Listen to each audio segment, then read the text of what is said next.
하겠죠. 예? 선생님 땀이 있으면 간다고. 선생님 땀이 많이 난다고. 아 그래 예. 저 차에 또 갔다 오고 이랬거든요. 왔다 갔다 한다고. 저는 조금만 움직이면 또 체질이 막 그래갖고 예. 한 분 안 오셨는데 예. 인사를 방금 드렸고 좀 조금 깔아주면서 말씀드릴게요. 어머니 저거 한번 보셨어요? 책. 그 볼 여가 없지, 야. 네. 그죠? 여가 없, 맞습니다.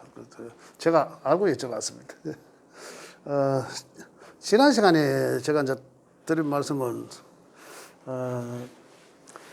이제 명리학이라 하는 게 어떤 건지에 대해서 이제 포괄적으로, 그죠? 이렇게 이제 이 개념적인 측면에서 제가 말씀을 한번 드렸는데, 조금 이해가 되셨나요?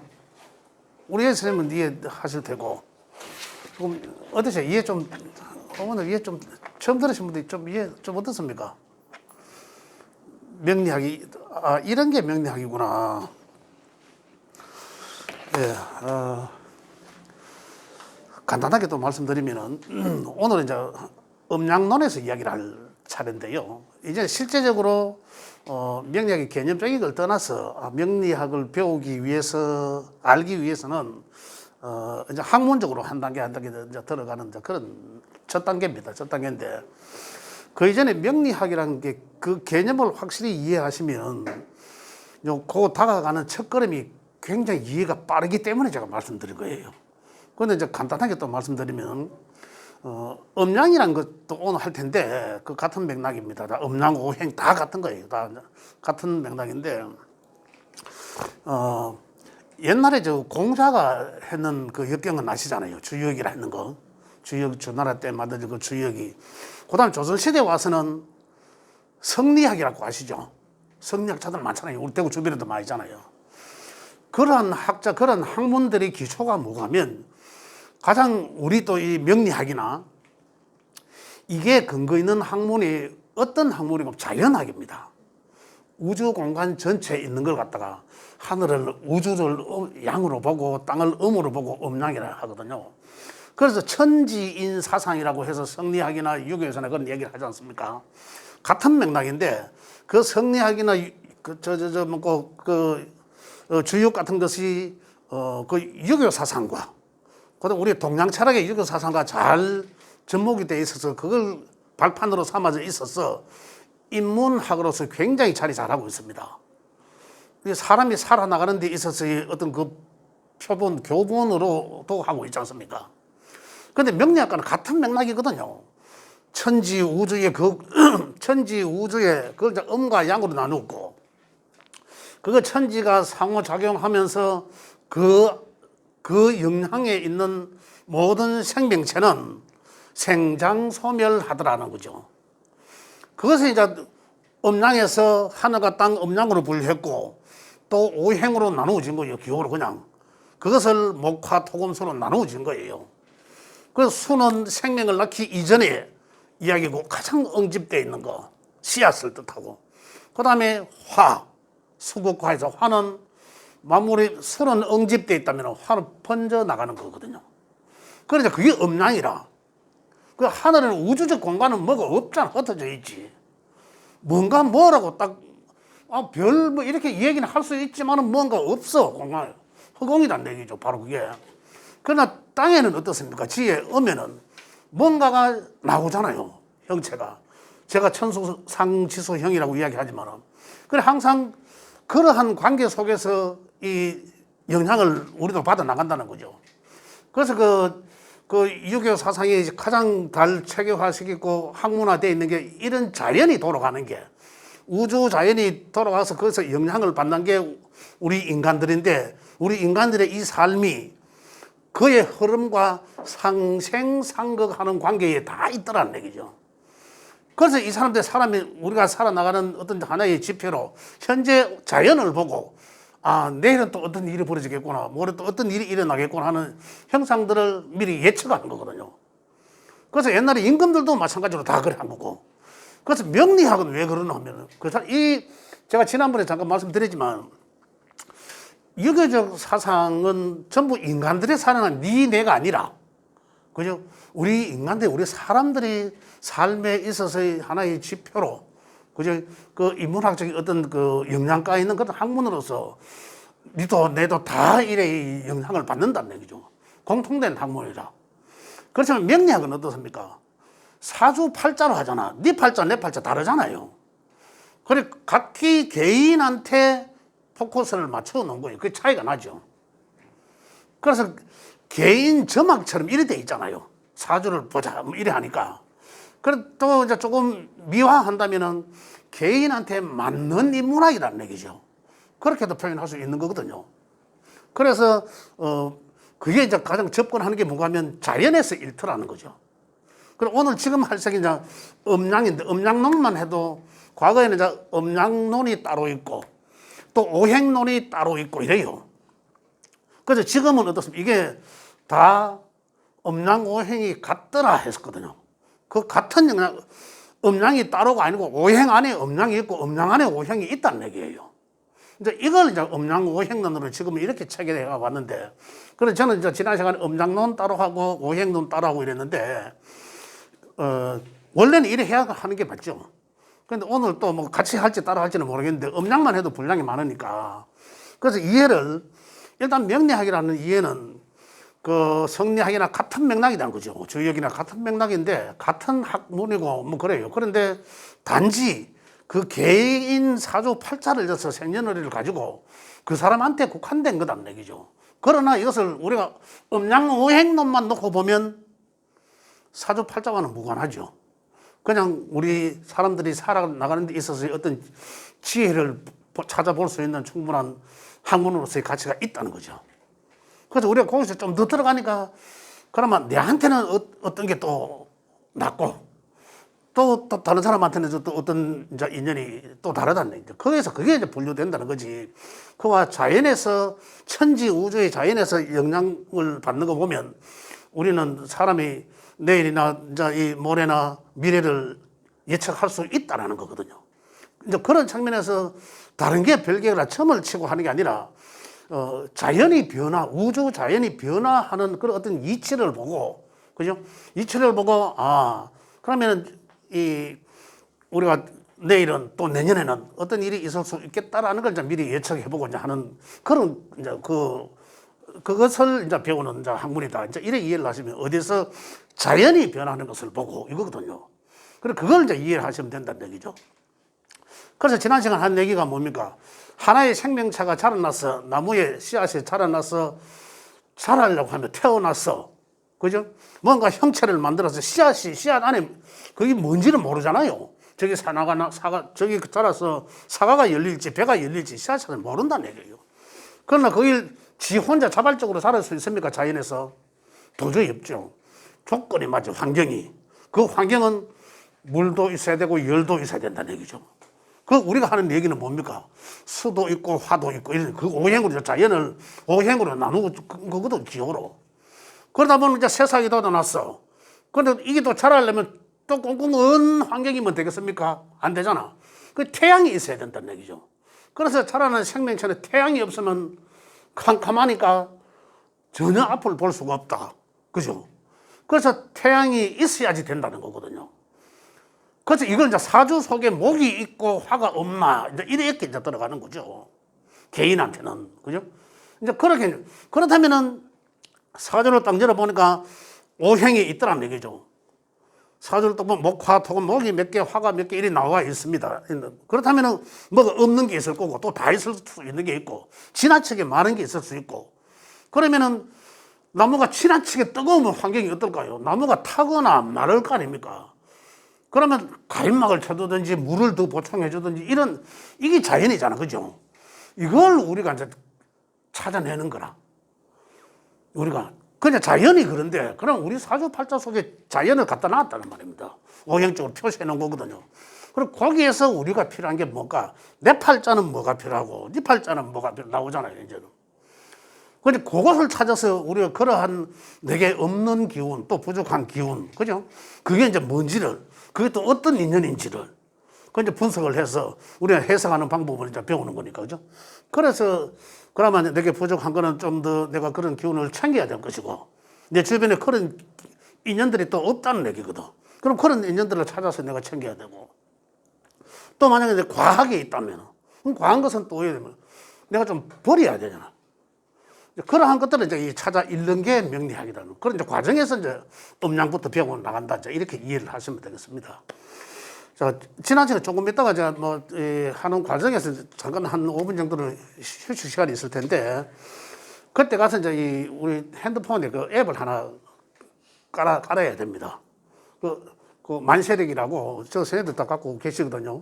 그 나중에 이제 그 가르쳐 드릴게요 따로. 지금 안 깔려 있죠? 우리 세무 선생님은 안 깔려 있을 건데 그거는 그때 제가 좀 이따가 내 말씀드리고. 자, 그러면 음양이 뭔지 첫 발에서 이제 음양.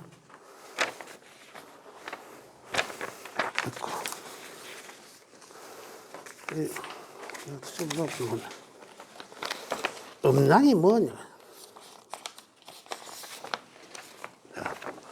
자, 제가 프린트물 드린 거 있지? 그거 보면 음양 한자로 그늘음 변양자를 써서 써놨습니다. 그죠? 그 말 그대로 음양론, 음양오행이라고 이러는데 음양론은 말 그대로 볕과 그늘입니다. 양지와 음지예요. 그러니까 그것을 양지와 그러니까 양지와 음지는 항상 같이 있는 거죠. 양지가 있으니까 음지가 있는 거고 이게 음과 양이 다르지가 않다는 거죠. 같다는 거죠. 그래 같이 공존한다 이런 개념. 또 상생한다 상극이지만은 그 분류를 하다 보면은 밝고 어둠은 극이잖아요. 그러나 같이 존재한다는 거죠. 같이 상생한다는 그런 측면에서 이제 이 이해를 음과 양은 이제 첫 번째 이제 한 발을 내드리면 좋겠고요. 자, 여기서 이제 음양을 이제 크게 이제 분류를 해보면 음양 보면 자, 크다와 작다 모든 게 이제 이원법으로 그죠? 가장 크게는 이제 음양은 태양과 하늘과 땅, 양, 이제 이렇게 보고 그죠? 또 남자와 여자. 그 여자는 남자는 양. 이렇게 이제 이 분류를 하는 거죠. 그렇게 분류를 하는데 자연계에서 분류를 해보면 프린트문에 나와 있습니다. 중간점에 자연계에서 음양의 분류는 일어났거든요. 그래 음과 양은 반대의 극적인 거 물과 불 이걸 오행적으로는 기호로 불은 불화자라 썼고 물은 물수자로 썼습니다. 그래서 음양을 분류를 하고요. 그 다음에 어떻습니까? 해와 달. 해와 달도 같은 공간, 우주 공간 속에 있지만은 해와 달은 음과 양으로 또 분류가 되는 거죠. 항상. 또 이야기는 하늘과 땅. 그죠? 그 다음에 보이지 않는 기와 질, 형상이 보이는 거. 여기 보면 낮과 밤, 아침, 저녁, 이러한 것들이 전부 다가 음양으로 나눌 수가 있다는 거죠. 앞과 뒤, 이런 것도 모든 게.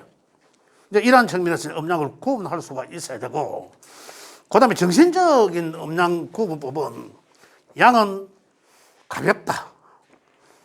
음은 또 무겁다. 양은 이제 이렇게 이해를 하시면 좀 더, 자, 음은 어떤 하나의 기준점에서 음은 아까 이야기하는 이 음은 아까 씨앗이나 마찬가지거든요. 씨앗. 이걸 음이라 하는데 가장 음적인 것은 수라고 합니다. 가장 음적인 것 수. 음양만 놓고 볼 때는 수와 이 그냥 퍼져 나가고 없는 이것을 화라고 합니다. 그래, 요거는 아주 작게 응축돼 있는 거고, 화는 아주 많게 분열대가 없는 거, 날아간 거예요. 이걸 뜻하면, 그래, 음과 양은 분류가 되는 거겠죠. 그죠? 완전히 분류가 되는데요.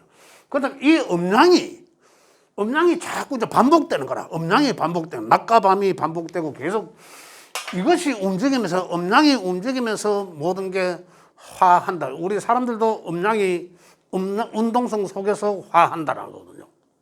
그래서 없는 것들이 생장소멸한다는 얘기죠. 태어나서 자라고 작아지고 멸하고 없어진다. 생장.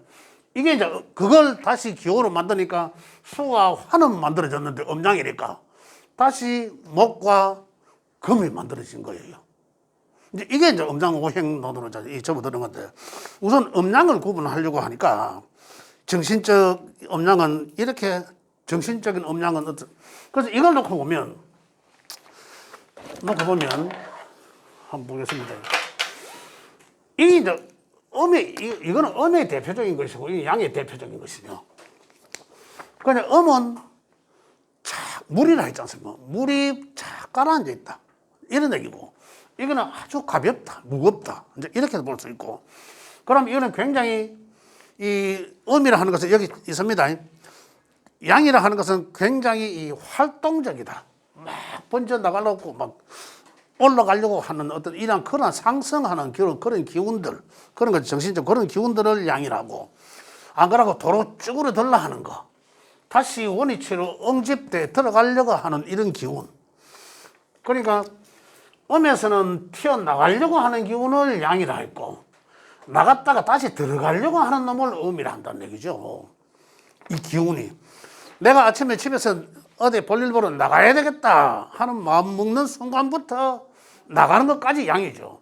그러면 다 나가가 실컷 놀다가 아이고 이제 다리 아프고 집에 들어가야 되겠다 하면 그 순간부터 음이 시작해서 음으로 들어간 거예요. 과정이 있죠. 과정. 그런 과정을 아까 오행적으로 내가 바깥으로 좀 튀어나가서 좀 놀아야 되겠다 라는 시작하는 기운을 목이라 했고 이러잖아요. 그죠? 그 다음에 실컷 놀다가 어느 시점에서 아이고 이제 실컷 놀았으니까 내가 이제 집에 좀 들어가서 쉬어야 되겠다 한 게 금이에요. 이런 오행 토는 여기 이제 이 음과 양을 분별했는 기준, 이 뭐 전신이 안 나와갖고 그 기준점을 이제 그래서 오행이라 한다, 이제 이런 얘기인데, 그런 음양의 구분을 우리가 확실히 이해를 해야 된다는 얘기입니다. 이걸 던지면 올라가는 기운은 양의 기운이고 내려오는 게 다시 음의 기운. 그러면 양은 힘이 있고 음은 힘이 없다. 그죠?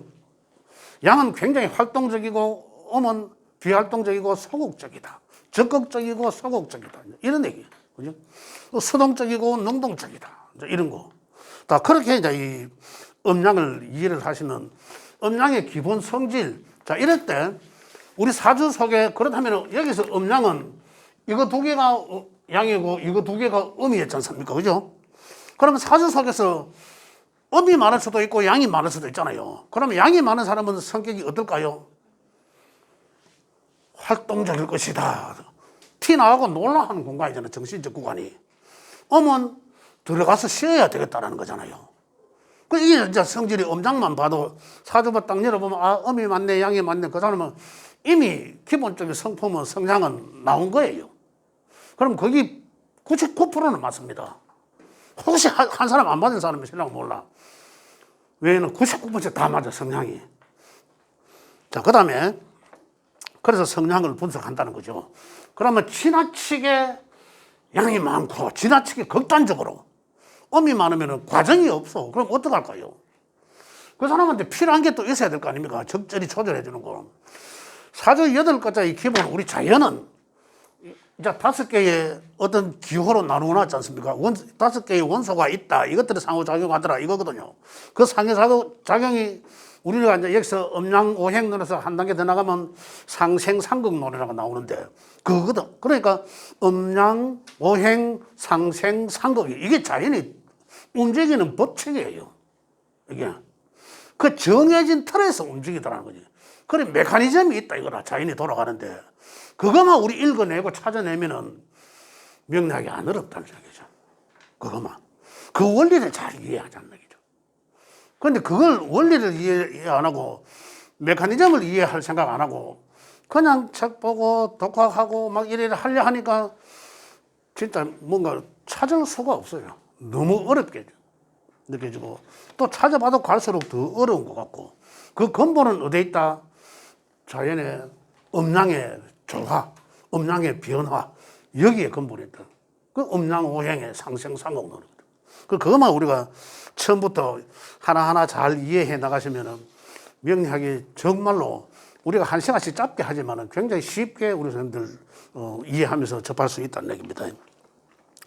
그 다음에 이 음양이 한 군데만 하는 게 아니고 뭐 정신적인 거, 형상적인 거 다 음양론이 다 들어가니까 그 방향성을 본다면은 양은 상, 그죠? 음은 하, 상하로 구분했을 때, 그 다음에 좌우로 볼 때도 양은 좌, 음은 우. 옛날에 좌청령 우백호, 이것도 좌청령, 양은 좌를 뜻하거든요. 그 좌이정 또 뭡니까? 우이정. 이것도 마찬가지로 좌이정, 우이정, 좌우, 좌청령 우백호. 그 다음에 문무도 해놨죠. 문무백관 뭐 이런 얘기를 하지 않습니까? 옛날에 이 사극에 보면. 그죠? 그래서 문관은, 그죠? 양이 쪽에 있고, 음은 무관에 속한다. 이런 얘기였고. 왜 그럴까요? 무관이 이거 무슨 하는 쪽이라서 활동성이. 그렇죠. 무관이, 예, 그렇죠. 양으로 이제 우리가 쓰임새가 많은데, 양으로 들어가야 되는데, 문관이 양으로 들어가 있어. 그죠? 자, 이야기하면 이 금은 창칼이잖아요. 금은 음에 소속돼 있죠. 그런데 목과 화는 활동적이긴 하지만은 목은 금과 목의 차이는 이 음양은 이미 분류되어 있지만은 금은 무관입니다. 창을 든 사람이고 목은 뭡니까? 연필을 든 사람이에요. 그런 차이에서 우리가 언뜻 보면은 좀 바뀌는 것 같지만은 그런 차이가 있습니다. 그래서 그런 차이를 이해하시고, 그래서 좌청령하면 양이 한껏 위입니다.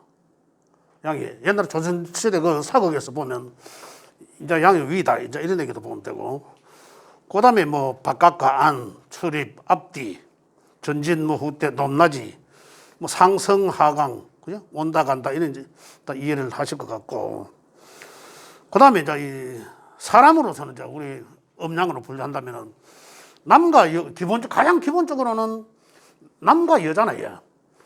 여자 속에서 속에서 뭔가 나왔잖아요. 그 나오니까 이 양도 나오고 음도 나온 거죠. 그 자식이 남자가 나오고 여자가 나오고. 어쨌든 이제 속에서 나오죠. 남자들은 자식을 못 낳잖아요. 그래서 여자가 음이라는 거죠. 그래 속에서 양이 나올 수도 있고 음이 나올 수도 있다. 그래서 일단은 사람은 음은 여자고 남자는 양이다. 그래서 물론 그렇다고 해서 여자들이 또 양이 아닐 수는 없죠. 완전 그대로 체 자체가 여자들은 아니고 활동하면서 쓰여지는 체는 남자답게도 쓰여지잖아요. 남자답게도. 그래 체는 음이지만은 용은 쓰여지는 것은 양으로 또 쓰여진다. 저도 마찬가지로 체는 제가 양이지만은 어떤 데 드라마 보고 눈물 실실 흘리더라고요. 음으로 쓰여질 때도 있더라. 이런 얘기거든요. 그래서 음양이 항상 딱 완전히 구분돼 있지만서도 같이 존재한다는 거거든요. 이제 이렇게 이제 음양에 대해서 많이 이해가 좀 됐으면 좋겠는데. 자, 그 다음에 그래서 아버지는 양이고 어머니는 음이다. 남자, 여자. 그 다음에 또 젊다, 늙다. 그죠? 젊다, 늙다도 이제 분류할 수가 있고, 상체, 하체도 분류할 수 있고, 오장육부도 마찬가지고, 정신과 육체. 우리 혼백이라고 하지 않습니까? 혼백, 정신과 육체. 또 이제 이 음양으로 분류할 수가 있다. 이런 얘기고.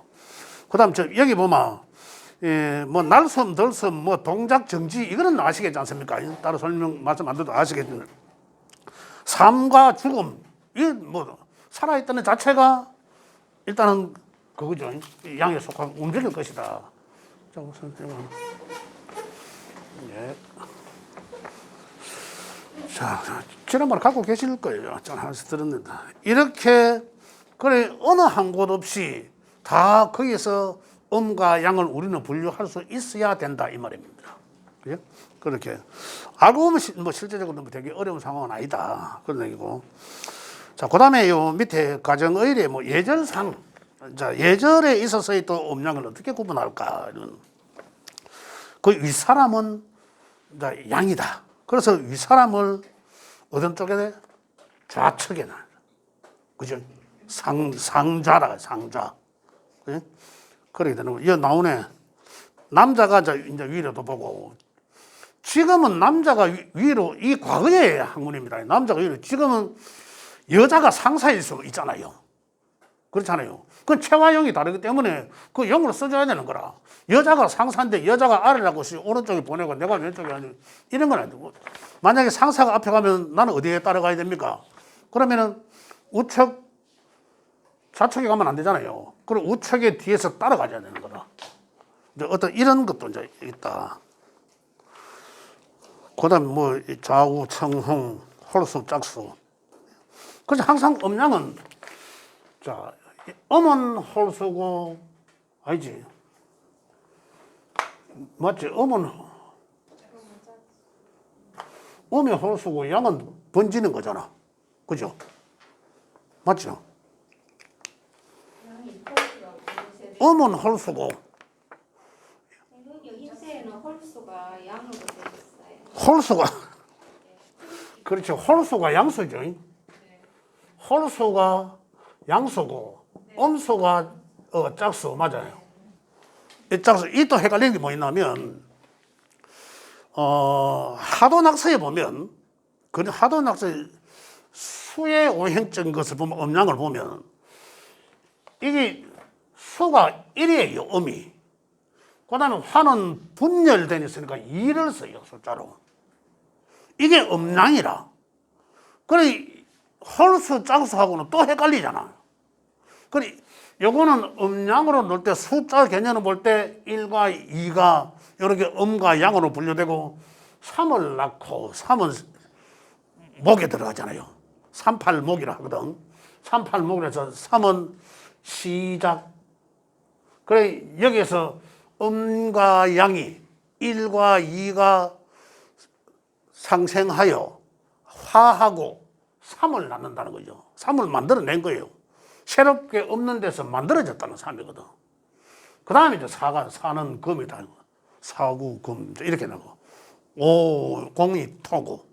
그 이거하고는 별개로 생각해야 되나. 안 그러면 헷갈린다는 거죠.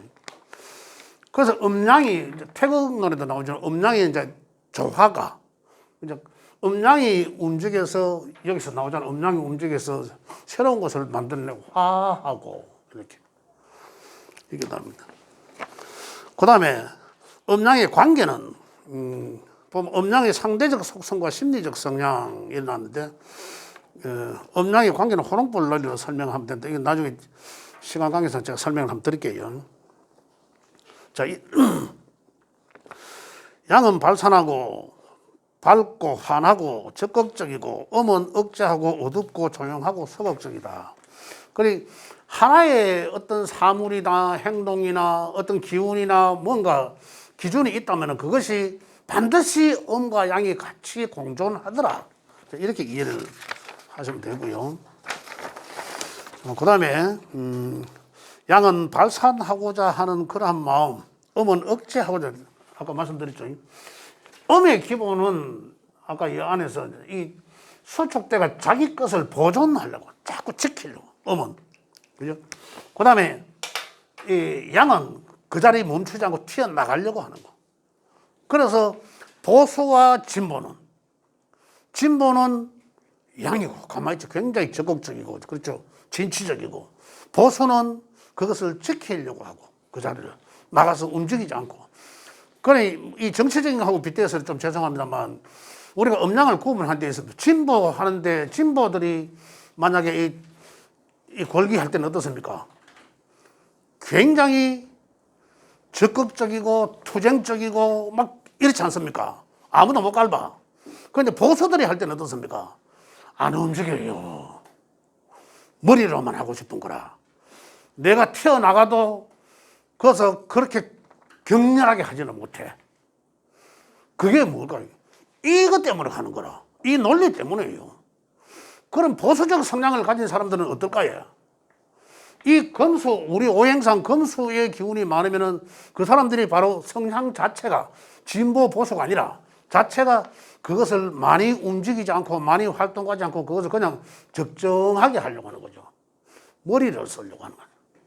여기는 행동과 몸으로 쓰려고 하는 거고. 그래서 우리가 그 정치적으로 데모하고 뭐 이래 하는 것들도 보면 이제 그렇게 이 극단적으로 이 구별이 차이가 난다는 거죠.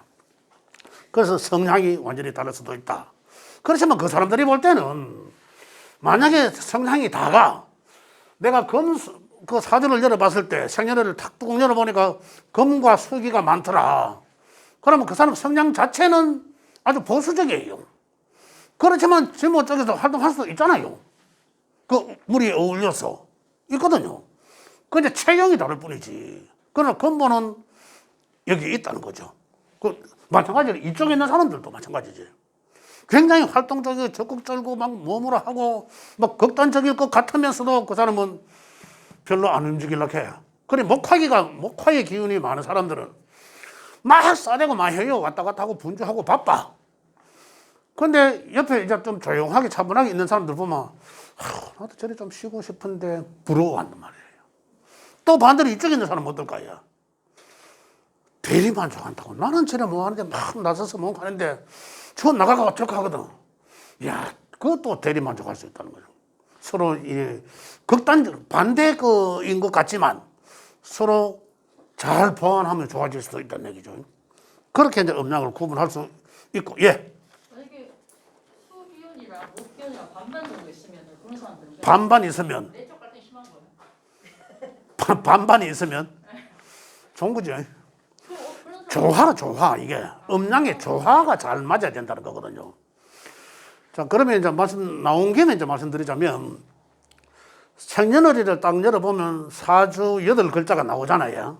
그 사주 8글자가 오행으로 뭔가 개수가 몇 개 일이 나오잖아. 그래 나오면 이게 이제 잘 조화로워야 된다는 거거든요. 이게 기본입니다. 온도도 봐도 여기는 따뜻하고 뜨겁고 시원하고 차갑잖아. 잘 조화로워야 된다는 거예요. 지나치게 뜨겁거나 지나치게 차갑거나 해서는 안 된다는 거죠. 그러면 주위의 것들이 필요하다는 거죠. 지나치게 너무 극단적이니까. 그래서 일단은 온도도 마찬가지고. 그래서 이제 나중에 뭐 용신 이야기도 나옵니다만은 일단 보면 잘 조화를 내가 되게 뜨겁다라면 만약에 차가운 기운을 갖고 있는 사람과 되게 안 맞을 것 같잖아요. 그러나 조화롭다는 거죠. 그러나 조화롭다. 안 맞다는 건 뭘까요? 밀어낸다는 거다. 극한다는 것은. 같이 잘 맞다는 것은 합한다는 거잖아요. 끌어들인다, 합한다는 거예요. 그러면 조화는? 끌어들이면 조화가 맞습니까? 안 맞잖아. 똑같은 저것끼리만 노는 것밖에 안 되잖아요. 그러나 세상은 다 내 같은 사람 내 편만 살 수 있습니까? 그렇지 않거든. 그러나 토닥토닥거리면서 서파고 태고 싸워가면서 정들고 하는 게 이게 조화예요. 방송에도 하면서 보면요. 너는 물로 태어난 사람이고 너는 불로 태어난 사람이라. 그러면 어떻게 보면 저거 둘이 안 맞네라고 이야기할 거 아닙니까? 그죠? 음양의 조화라 이거는.